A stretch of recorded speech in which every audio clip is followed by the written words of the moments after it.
আসসালামু আলাইকুম, কেমন আছেন সবাই? রংধনু এগ্রো থেকে আমি মোহাম্মদ আবুল হাসান। নতুন আরেকটা ভিডিওতে আপনাদের স্বাগতম।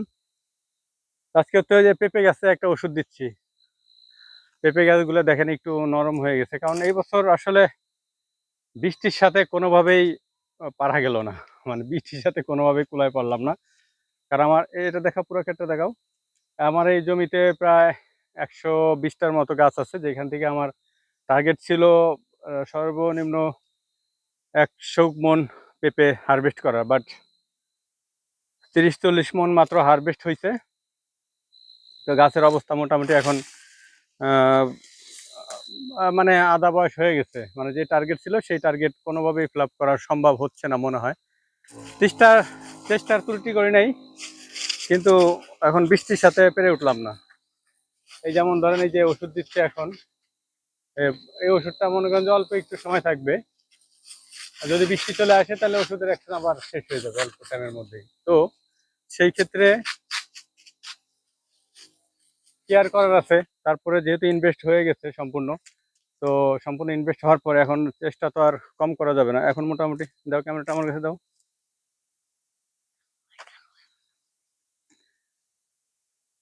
এই যে দেখেন গাছে পেঁপে, প্রতিটা গাছে পেঁপে আছে, বাট বৃষ্টির কারণে গাছগুলো বেশি ভালো নাই। চেষ্টা করতেছি ওষুধ দিয়ে ঠিক করার জন্য। আর হচ্ছে পেঁপেগুলো সাইজ বড় হচ্ছে না। পেঁপে ধরছিল, জাতটা অনেক সুন্দর জাত, টপ রেডি জাত, একেবারে গোড়া থেকে মনে করেন মাটি থেকে পেঁপে ধরা শুরু করছিল। কিন্তু পেঁপেগুলা যেই পরিমাণ হওয়ার কথা, 2 কেজি 2.5 কেজি হওয়ার কথা, সেটা হয়নি, হয়েছে মাত্র 1 কেজি 1.5 কেজি। দেখেন এই যে এই গাছগুলো, প্রতিটা ডগায়, প্রতিটা ডালে পেঁপে ছিল। এত বড় হয়েছে গাছটা। তো আধা কেজি 1 কেজি সর্বোচ্চ 1.5 কেজি পর্যন্ত হয়েছে। কিন্তু এটা তো হওয়ার কথা ছিল না, হওয়ার কথা ছিল হচ্ছে 2 কেজি 2.5 কেজি। সব গাছগুলো মোটামুটি, গাছগুলো এখনো খারাপ নাই, কিন্তু আসলে ওষুধে কাজ করতেছে না, কারণ ওষুধ দেওয়ার পরে বৃষ্টি চলে আসতেছে। দেখেন এটা পুরো পেঁপে আছে এখন পর্যন্ত, ফুল ফুল পেঁপে আছে, বাট পেঁপেগুলো বড় হচ্ছে না। সার পানি তো দরকার নাই, পানি তো বৃষ্টিতেই করে দিচ্ছে। আর আপনার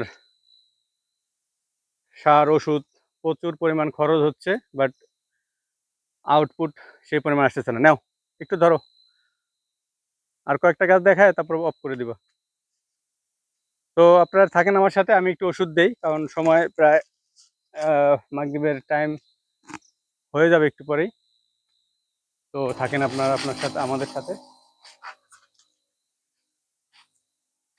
কিছু গাছ মোটামুটি ভালো আছে, এবং 50% গাছ খারাপ হয়ে যাবে, কারণ এটা যদি 2 বছর রাখতে পারতাম গাছগুলা, তাহলে আপনার এটা সুবিধা হতো। আজকে যে ওষুধটা দিচ্ছি এটা হচ্ছে ছত্রাকনাশক দিতেছি, কারণ গতকালকে বৃষ্টি হয়েছে। তো ছত্রাকনাশক দিয়ে তারপর আগামীকালকে যদি বৃষ্টি না হয় তাহলে অন্য কোনো ওষুধ প্রয়োগ করব। আর যদি আবার বৃষ্টি হয় তাহলে তো আবার একদিন পরে আবার ছত্রাকনাশক দিতে হবে। যাই হোক, তাহলে ভালো থাকেন সবাই। অন্য কোনো ভিডিওতে দেখা হয়ে যাবে ইনশাআল্লাহ। আল্লাহ হাফেজ।